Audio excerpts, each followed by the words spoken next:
நாம் எழுத்து உரிமை, எழுத்து உரிமை, தொழில் செய்யும் உரிமை என்ற பல்வேறு அடிப்படை உரிமைகளை பெற்றிருக்கிறோம். இது எங்கிருந்து கிடைக்கிறோம் என்றால் அரசியலமைப்பில் இருந்துதான். அப்படிப்பட்ட அரசியலமைப்பு உருவாக்கியதை அனைவரும் அறிவதற்கு இந்த அரசியலமைப்பு முக்கியத்துவம் வாய்ந்தது.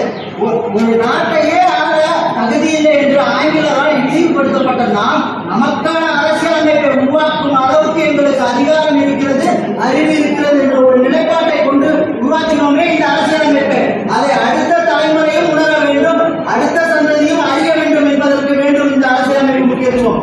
அது மட்டுமல்ல, 63 நாடுகளில் இருந்து நமக்கு தேவையான தன்மையை எடுத்து அதுவும் 2 ஆண்டுகள் 11 மாதங்கள் 17 நாட்களில் நமக்கான ஒரு அரசியலமைப்பை உருவாக்கினோம் அல்லவா?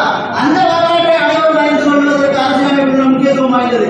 இன்று நாம் காணும் உலக வரைபடத்தில் இந்தியா ஒரு வடிவமைப்பான இருக்கின்றதே, அது முதலில் கிடையாது. ஏனென்றால் பண்பாடு, கலாச்சாரம் என்று பல்வேறு கட்டமைப்பு கொண்டிருந்த நம்மளை இந்தியன் என்று ஒரு விட்டு சொல்லித்துக் கொள்வது இந்த அரசியலமைப்பின் வரலாற்றை அனைவரும் அறிவதற்கு அரசியலமைப்பு முக்கியத்துவம் வாய்ந்தது. வல்லரசு நாடே வந்துவார் என்று வலிமையோடு எதிர்க்கும் இந்தியாவுக்கு ஏன் தெரியுமா?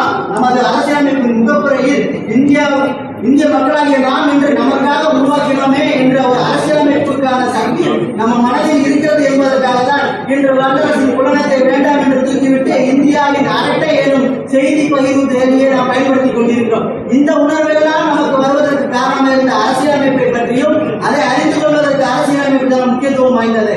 1934 வெப்பன் ராய் நமக்கான அரசியலமைப்பு வேணும் என்று கூறியதும், 1935 இந்திய தேசிய காங்கிரஸ் அரசியலமைப்பு வேணும் என்று கூறியதும், 1932 ஜவஹர்லால் நேரு அவர்களும் வயது வந்த வாக்குரிமையின் அடிப்படையில் நமக்கான ஒரு அரசியலமைப்பு உருவாக்க வேண்டும் என்று கூறியதும், 1940 லில்லி திருப்ரபு அவர்கள் உங்களுக்கான அரசியலமைப்பை நீங்கள் உருவாக்குங்கள், அதற்கு நாங்களும் உங்களோட துணை இருக்கிறோம், ஆனால் போருக்கு பின்பு என்று கூறியதும், அதற்கடுத்த ஒரு நிலையாக 1942 கிறிஸ்துவுக்கு வருகையில் நீங்களே உங்களுக்கான அரசியலமைப்பை உருவாக்குங்கள், ஆனால் போருக்கு பின் என்ற உடனே நம் தேசப்பிதா காந்தி அவர்கள் இது பின்தேங்கிட்ட காசோலை என்று ஒரு தள்ளி அவர்கள் கொடுத்த அறிக்கையை தள்ளிவிட்டு இந்த கடந்த நிலையெல்லாம் கடந்து 1946 இங்கிலாந்தில் இருந்து அமைச்சரவை குழு வருகிறது, தூதுக்குழு.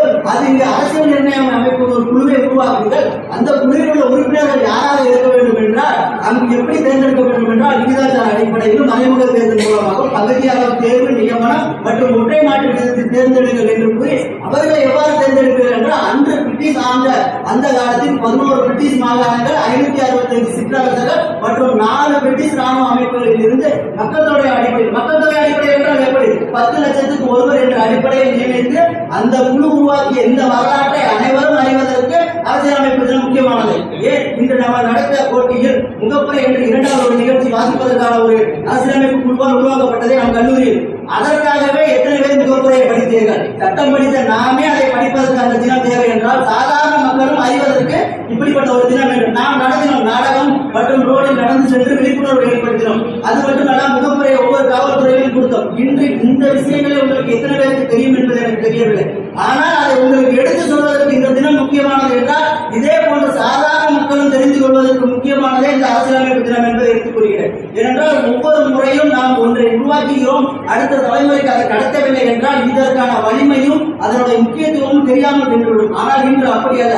அரசியலமைப்புக்கு என்று ஒரு தினத்தை உருவாக்கி ஒவ்வொரு மாதமும் அதற்கான ஒரு நிகழ்ச்சியை உருவாக்கி இன்று சட்டம் படிக்கும் மாணவர்கள் அனைவரும் அறிவதற்கான வாய்ப்பை உருவாக்கினர்.